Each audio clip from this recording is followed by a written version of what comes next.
Hello students, आज हम अपना 9th चैप्टर स्टार्ट करने जा रहे हैं बिजनेस स्टडीज़ का, जिसका नाम है public, private and multinational company.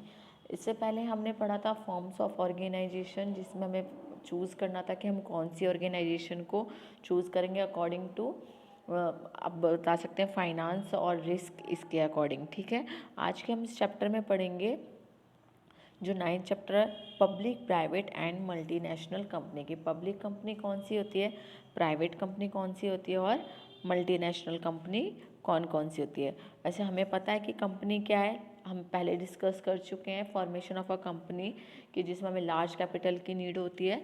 अब बताया जाएगा कि पब्लिक कंपनी कौन सी होती है, प्राइवेट कंपनी कौन सी होती है और मल्टीनेशनल कंपनी कौन सी होती है, उनके क्या क्या फीचर्स होते हैं। ठीक है, और ये कैसे एक दूसरे से अलग हैं। इस चैप्टर को पढ़ने के बाद जो हम सीखेंगे वो सीखेंगे इंट्रोडक्शन ऑफ पब्लिक सेक्टर कि पब्लिक सेक्टर क्या है, प्राइवेट सेक्टर क्या है, पब्लिक सेक्टर के फीचर्स क्या हैं, जो पब्लिक एंटरप्राइज है वो कितनी तरह की होती है, जैसे departmental undertaking, statutory corporation, government companies. फिर रैशनल ऑफ पब्लिक सेक्टर की क्यों ज़रूरी है public sector, changing role of public sector की क्या रोल चेंज हुआ है पब्लिक सेक्टर का, प्राइवेट सेक्टर क्या है, इसका रोल क्या है, डिफरेंस क्या है पब्लिक सेक्टर और प्राइवेट सेक्टर में, ग्लोबल एंटरप्राइज क्या होती हैं, इनका क्या मतलब होता है, इनके क्या फीचर्स हैं, क्या मेरिट्स एंड डीमेरिट्स हैं, इन सब के बारे में हम पढ़ेंगे इस चैप्टर के बारे में। ठीक ठीक है बेटा, अब हम इंट्रोडक्शन दे तो हम सब जानते हैं कि जो भी बिजनेस है, हमने पढ़ा था सोल प्रोप्राइटर बिजनेस होता है, पार्टनरशिप होती है, कंपनी होती है। तो जो हम लार्ज स्केल की बात करते हैं जिसमें हमें लार्ज कैपिटल रिक्वायर्ड होती है, वो हमारी क्या होती है, कंपनी होती है। ठीक है, तो हमने उसमें एक पढ़ा था 1 पर्सन कंपनी, जो कि कौन ऑन बाय सिंगल पर्सन होती है, 2 और मोर पर्सन भी होती है। और हम जानते हैं कि जो पब्लिक कंपनीज होती है, जो गवर्नमेंट कंपनी होती है, वो किसके अंडर टेकिंग होती है, गवर्नमेंट के अंडर होती है। तो इन्हीं सब के बारे में डिस्कशन किया गया है कि अलग अलग तरह के एंटरप्राइजेज होती है और उनको चलाने वाले भी अलग अलग लोग होते हैं। अगर हम चाहते हैं कि पब्लिक वेलफेयर के लिए हो तो वो कौन करता है उसको मैनेज, गवर्नमेंट मैनेज करती है, चाहे वो सेंट्रल गवर्नमेंट हो या स्टेट गवर्नमेंट हो। ठीक है, अब बात कर लेते हैं public sector and private sector की। तो there are all types of business organization, small और लार्ज, इंडस्ट्रियल और ट्रेडिंग, गवर्नमेंट्स ओन्ड और private owned existing in the country. हम जानते हैं कि जितनी भी तरह के बिजनेस हैं, चाहे वो छोटे हैं या बड़े हैं, या तो उनको सेंटर ने चलाया हुआ है या फिर प्राइवेट सेक्टर ने चलाया हुआ है। सेंटर और स्टेट आता है तो वो गवर्नमेंट हो जाती है, और अगर कोई प्राइवेट ऑनरशिप है तो वो हमारी क्या हो जाती है, प्राइवेट कंपनी हो जाती है। So this organization affect our day to day life and are important segment of an in Indian economy. तो हम सब जानते हैं कि जो है वो कंपनी लार्ज स्केल की है, स्मॉल स्केल की है, वो हमारे लाइफ को अफेक्ट करती है, और कहीं ना कहीं इसका इफेक्ट किस पे पड़ता है, इंडियन इकोनॉमी में। अगर ये जो इंडस्ट्रीज है ग्रोथ करेंगी तो ऑब्वियस सी बात है इंडियन इकोनॉमी भी ग्रोथ करेगी। आफ्टर इंडिपेंडेंस हम जानते हैं कि 1947 के बाद जो है ना हालत इतनी अच्छी नहीं थी इंडियन इकोनॉमी की कि वहाँ पे जो प्राइवेट सेक्टर वो अच्छे से पैसा लगा सके। तो आफ्टर इंडिपेंडेंस किसने पैसा लगाया, गवर्नमेंट ने। ठीक है, तो after independence government earn mark important role for public sector. Many sector of economy were reserved for public sector for future development. हम चाहते थे कि देश का विकास हो। अब देखो, जो प्राइवेट सेक्टर अगर अंडरटेकिंग लेगा तो वो कहीं ना कहीं प्रॉफिट चाहेगा। ठीक है, इसलिए स्टार्टिंग में क्या किया गया, जितनी भी कंपनीज थी मोस्टली जो लार्ज स्केल की, तो उनको क्या कहा गया कि पब्लिक सेक्टर के अंडर रखा जाएगा। पब्लिक सेक्टर के अंडर रखना मतलब कंट्रोल किसका होगा उस पर, गवर्नमेंट का। So many sector of economy were reserved for public sector for future development. India adopted a socialistic pattern of economy. Socialistic का मतलब है सोसाइटी के भले के लिए। Therefore, it adopted a mixed economic system where both public and private sector were assigned specific role for the economic development of the country. तो सोचा गया कि हम जो सोसाइटी के भलाई भलाई के लिए सोच रहे हैं तो पब्लिक सेक्टर को भी मौका दिया गया और प्राइवेट सेक्टर को भी दिया, बट प्राइवेट सेक्टर पर थोड़ा कम था और पब्लिक सेक्टर का जो कंट्रोल था वो ज़्यादा था। ये कब था, जब हमारी जो इंडस्ट्रियल पॉलिसी वो आई थी 1956। ठीक है, तब वहाँ पे पब्लिक सेक्टर का ज़्यादा था और जो प्राइवेट सेक्टर है उनका कम था रोल। बट जब पॉलिसी चेंज हुई और 1991 में न्यू इंडियन इकोनॉमी पॉलिसी आई, उसके अंडर क्या किया गया, लिबरलाइजेशन, प्राइवेटाइजेशन और ग्लोबलाइजेशन को बढ़ावा दिया गया, जिसमें जो प्राइवेट सेक्टर है उनको कहा गया कि उनको इनिशिएट किया गया कि हाँ आप आगे बढ़िए, पार्टिसिपेट करिए, और पब्लिक सेक्टर को थोड़ा पीछे रखा गया कि क्योंकि वो चाहता था कि प्राइवेट सेक्टर क्या करे, आगे बढ़े। ठीक है। So after 1991, government redefined the role of public and private sector. The role of public sector was limited to some sector, while other sectors were open for private sector. तो 1991 की policy के according क्या किया गया, जो public sector है उसका role थोड़ा कम कर दिया गया, लिमिटेड कर दिया गया, और प्राइवेट सेक्टर को बढ़ाया गया। The pace of economic development has substantially increase in the recent past. हम सब जानते हैं कि अब आजकल जो है किसका ज़्यादा रोल हो रखा है, प्राइवेट सेक्टर का। अब बात कर लेते हैं पब्लिक सेक्टर की। देखिए बेटा, मैंने आपको बताया था पब्लिक सेक्टर क्या होता है। पब्लिक सेक्टर वो सेक्टर होता है जो ओन्ड और मैनेज किया जाता है। कौन मैनेज करता है उसको, गवर्नमेंट। ठीक है। So these enterprise are owned and control by government.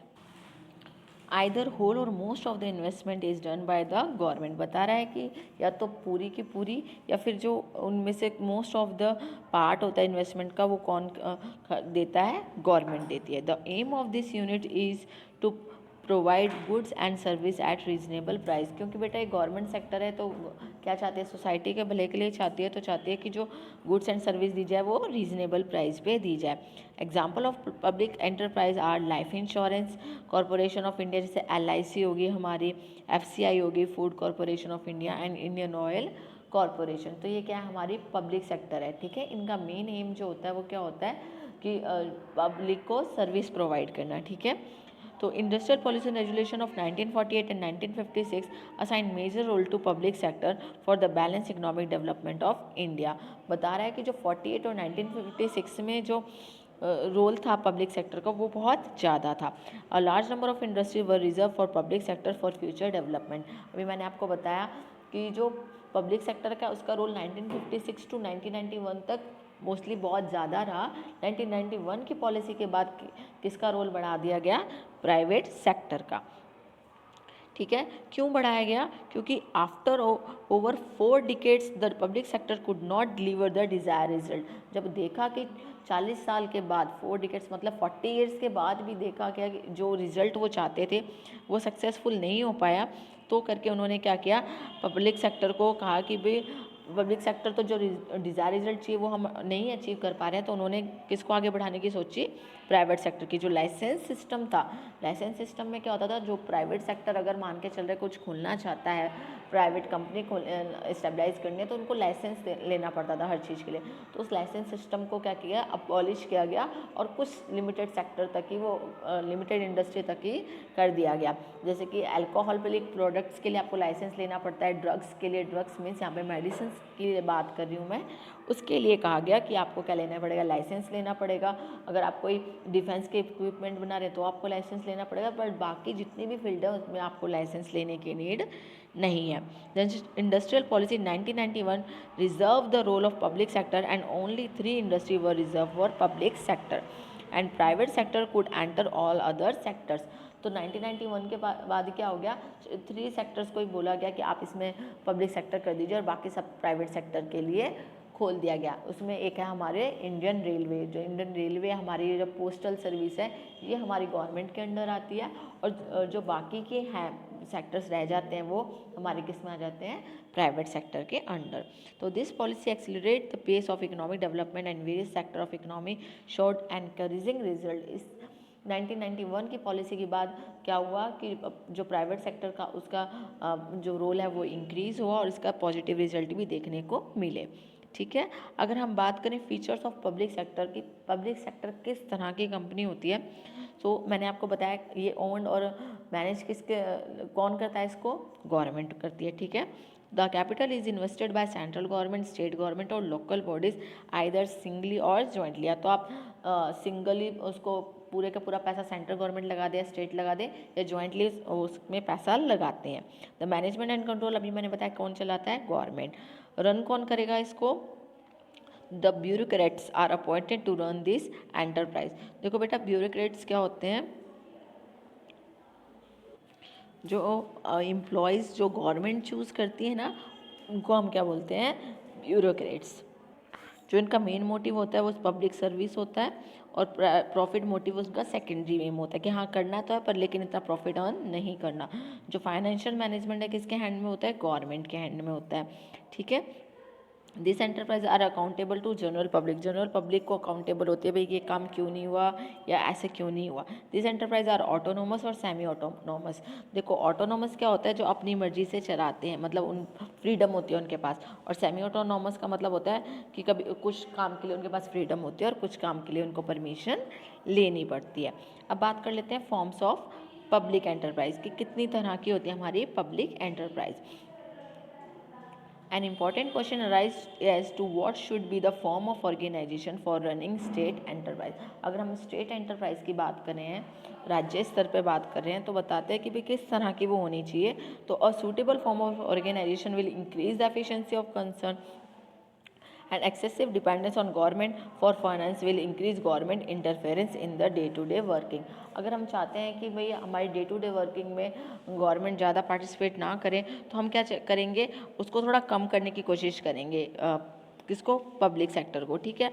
But अगर हम ये चाहते हैं कि एफिशिएंसी इंक्रीज़ हो या फिर इसका मतलब आप जो आप काम कर रहे हैं उसमें एफिशिएंसी हो, तो क्या करेंगे, आप एक सूटेबल फॉर्म ऑफ ऑर्गेनाइजेशन चुनेंगे जिसमें ना तो पब्लिक सेक्टर कहें तो गवर्नमेंट का इतना रोल होगा कि वो डे टू डे इंटरफेरेंस करे, और ना ही हमारे पास किसकी कमी होगी, फाइनेंस की। तो this enterprise should be run on business line and necessary autonomy should be allowed to them. इसमें क्या किया जाता है कि जो स्टेट एंटरप्राइज होती है उसमें आपको कुछ हद तक तो ऑटोनॉमी दे दी जाती है, फाइनेंस भी गवर्नमेंट प्रोवाइड करवाती है, और उसके बाद कुछ ऐसे डिसीजन होते हैं जिसमें आपको क्या करना पड़ता है, गवर्नमेंट की परमिशन लेनी पड़ती है, ठीक है। तो following forms of organization are generally use for state enterprise. पहला आता है हमारा डिपार्टमेंटल अंडरटेकिंग। देखो डिपार्टमेंटल अंडरटेकिंग का क्या मतलब है, जो किस में डिवाइड हो, डिपार्टमेंट्स में। जैसे हमारा जो रेलवे है वो क्या है, रेलवे डिपार्टमेंट है, ठीक है। इसमें देखो क्या होता है, ये हमारा ओल्डेस्ट मेथड है। कौन सा मेथड है, oldest. So it is oldest form of organization. State enterprise की ये कौन सी है, ओल्डेस्ट फॉर्म है, ठीक है। In this form the enterprise work as a part of government department. किसकी तरह काम करती है कि वो गवर्नमेंट का पार्ट है, ठीक है। सैलरी भी कौन पे करती है, गवर्नमेंट पे करती है। The finance are provide by the government and management in the hands of civil servant. Finance जो जैसे रेलवे का उसको चलाने के लिए पैसा गवर्नमेंट देती है, बट ये किसके हैंड में होती है, उसकी management, civil servant. Civil servant मतलब वो एम्प्लॉय जिनको कौन चुनता है, गवर्नमेंट खुद चुनती है। सैलरी कौन पे करेगा, उनकी गवर्नमेंट पे करेगी। The enterprise is subjected to legislative scrutiny. इसका मतलब होता है, स्क्रूटिनी का मतलब होता है क्रिटिकल एनालिसिस, अच्छे से एनालाइज किया जाता है कि आप जो काम कर रहे हैं वो ठीक से कर रहे हैं या नहीं। Departmental management is suitable for public utility service and strategic industry. तो ऐसी इंडस्ट्री जिसमें हमें स्ट्रेटजीज बनानी पड़ती है, या फिर ऐसी सर्विस जो हम चाहते हैं कि पब्लिक का वेलफेयर हो, तो वहाँ पर हम क्या यूज़ करते हैं, गवर्नमेंट डिपार्टमेंट, ठीक है। So in India railway, post and telegraph, All India Radio, Doordarshan are working as government departments. In the same way strategic industries like defence and atomic power are also under government control. तो defence हो गया, क्योंकि ये देखो society के फ़ायदे के लिए अगर गलत हाथों में चला गया तो प्रॉब्लम हो सकती है। और जो एटॉमिक पावर है, इन दोनों का ही क्या कह देता है, गवर्नमेंट कंट्रोल होता है, क्योंकि ये स्ट्रेटेजिक इंडस्ट्रीज़ हैं।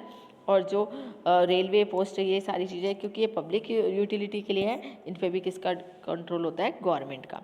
अब हम थोड़े से फीचर्स पढ़ लेते हैं डिपार्टमेंटल अंडरटेकिंग के। फर्स्ट है फाइनेंस। तो कौन पैसा प्रोवाइड कराता है इसको, government. Accounting system. Accounting system का मतलब यहाँ पे ये है कि जैसे अकाउंटिंग आप यहाँ पे वो बनाते हैं ना, अकाउंट जब आप कोई बिजनेस स्टार्ट करते हैं तो बैलेंस शीट बनाते हैं, अकाउंट्स बनाते हैं, तो इनमें भी वो चीज़ बनानी पड़ती है, और ऑडिटिंग भी करनी पड़ती है।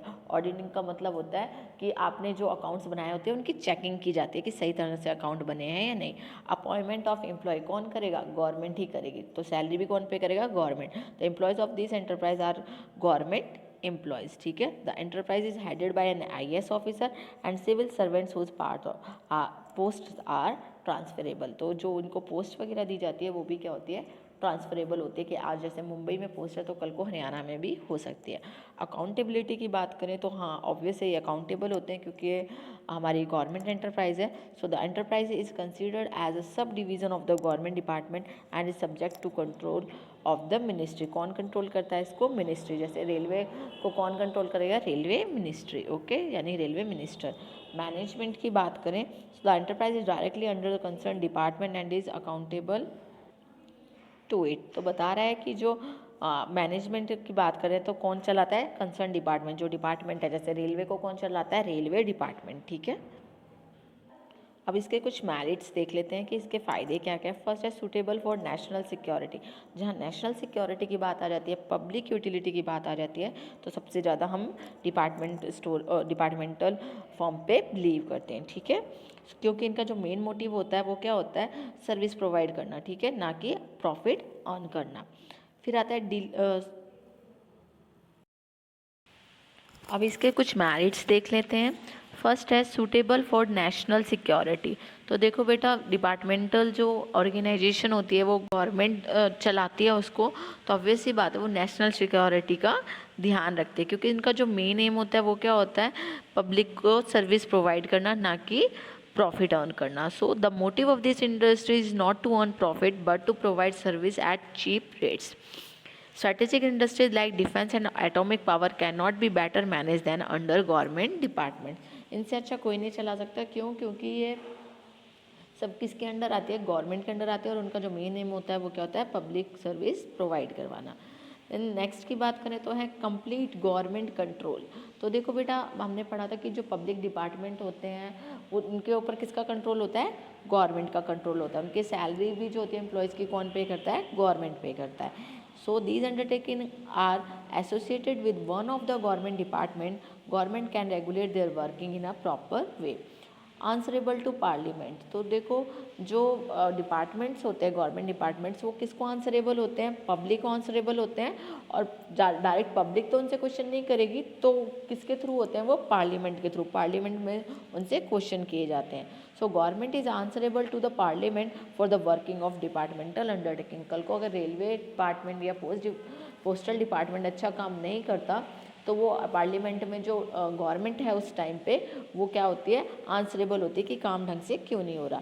सोर्स ऑफ इनकम, अब देखो गवर्नमेंट अब बहुत सारा खर्चा करती है, सब्सिडी वगैरह देती है, रोड्स वगैरह बनाती है, तो उनको कहीं ना कहीं इससे अर्निंग भी चाहिए होती है, तो इनके थ्रू उनको क्या मिलती है? अर्निंग मिलती है। These undertakings are run on commercial line, तो they earn profits like private enterprise. They provide finance to the government for initiating other social and development activities, ताकि बाकी एक्टिविटीज़ को भी वो अच्छे से कर पाए। गवर्नमेंट के हाथ में रेवेन्यू होगी तो ही तो कर पाएंगे। अब बात कर लेते हैं इसकी कुछ लिमिटेशन की। तो देखो बेटा, जैसे इसकी कुछ बेनिफिट्स है, उसके क्या होंगे? थोड़ी सी लिमिटेशन भी होगी। फर्स्ट क्या है? Government interference. क्योंकि ये गवर्नमेंट अंडरटेकिंग है, तो हर काम के लिए क्या होगा? गवर्नमेंट इंटरफेयर करेगी, आपको ऐसे नहीं ऐसे करना है, इस तरह से नहीं इस तरह से करना है, और जो भी रूल्स रेगुलेशन होगा वो कौन डिसाइड करेगा? गवर्नमेंट डिसाइड करेगी। So the undertakings are not given freedom to decide their own policy. वो खुद की पॉलिसी नहीं चला सकते। देन है ब्यूरोक्रेटिक कंट्रोल। तो ब्यूरोक्रेटिक मैंने बताया था, गवर्नमेंट एम्प्लॉयज़ चूज़ किए जाते हैं, वो इसको चलाते हैं। So departmental undertakings are like administrative departments. Civil servants are given control of this undertakings. वो उनका लेते होते हैं decision. So civil servants are not suitable for running commercial organisation. कभी कभी क्या होता है? कमर्शियल ऑर्गेनाइजेशन के लिए जो सिविल सर्वेंट्स होते हैं वो सूटेबल नहीं होते। देन है सेंट्रलाइजेशन ऑफ पावर। सेंट्रलाइजेशन का मतलब होता है केंद्रित होना। जो पावर है वो फ्यू हैंड्स में रह जाते हैं। किसके हैंड में? पब्लिक यानी पब्लिक सेक्टर यानी गवर्नमेंट के हैंड में। So all policy are decided at the ministerial level, so the power are centralise at the higher level. सिर्फ कहाँ रहेगी? हायर लेवल पे, हायर अथॉरिटी के हाथ में रहेगी, तो कहीं ना कहीं इसका एडवर्स इफेक्ट होता है कि जो उस समय मिनिस्टर में है उसके हाथ में क्या आ जाता है? कंट्रोल आ जाता है। डिले इन डिसीजन मेकिंग, क्योंकि हम सारा काम पूछ के करते होते हैं गवर्नमेंट से, तो ऑब्वियस सी बात है क्या होता है? डिले हो जाती है किसमें? इंपॉर्टेंट डिसीजंस में। Red tapism is prevented as in other government departments. Commercial organisation can not afford delay in taking decision. अब देखो, सारे डिसीजन किसके अंडर ले रहे हैं हम? गवर्नमेंट के अंडर ले रहे हैं, तो जो कमर्शियल ऑर्गेनाइजेशन होते हैं उनको तो फटाफट डिसीजन लेने पड़ते हैं, तो डिले डिसीजन होने की वजह से क्या हो जाता है, कभी कभी उनको लॉस सफ़र करना पड़ता है। इनएफिशिएंसी, आप सभी जानते हैं कि जो गवर्नमेंट एम्प्लॉयज़ होते हैं वो ज़्यादातर क्या कहलाते हैं कि इनएफिशिएंट होते हैं, और कभी कभी जो हमारे पास जो होती है कैपिटल भी अवेलेबल नहीं होती पूरी, तो इस वजह से क्या आ जाती है, इनएफिशिएंसी आ जाती है। तो losses in departmental undertakings are not taking seriously, अगर कल को लॉस हो जाता है तो उसको सीरियसली लेते हैं, क्योंकि वो क्या सोचते हैं कौन सा हमारी जेब से जा रहा है, गवर्नमेंट से पैसे से जा रहा है। So no efficiency standard are set for this undertaking, कोई एफिशिएंसी नहीं होती, इस वजह से धीरे धीरे धीरे उनका लेवल और डाउन होता जाता है। देन अब political changes affect their working, obvious सी बात है, अगर पॉलिटिकल जो वहाँ पे पार्टी है अगर वो चेंज हो जाएगी तो जो वहाँ पे वर्किंग कंडीशंस हैं या मान के चल रहे हैं जो रूल्स वो फॉलो कर रहे हैं वो चेंज हो जाते हैं। So the changes in government involve shift in policy of departmental undertakings, every particular party tries to manage departmental undertakings according to its election manifesto, अपने हिसाब से चलाना चाहती है वो उसे। This adversely effect the working of this undertaking, इसकी वजह से उसको प्रॉब्लम होती है। तो बेटा आज के इस लेक्चर में हमने किसके बारे में पढ़ा है, डिपार्टमेंट अंडरटेकिंग के बारे में, कि जो गवर्नमेंट डिपार्टमेंट्स होते हैं वो क्या होते हैं और किस तरह से काम करते हैं। ठीक है बेटा, और इसके एग्जाम्पल में हमने क्या पढ़ा, रेलवे है, पोस्टल है, ये सारी चीज़ हमारे किस में आते हैं, गवर्नमेंट अंडरटेकिंग में। ठीक है, थैंक यू स्टूडेंट्स।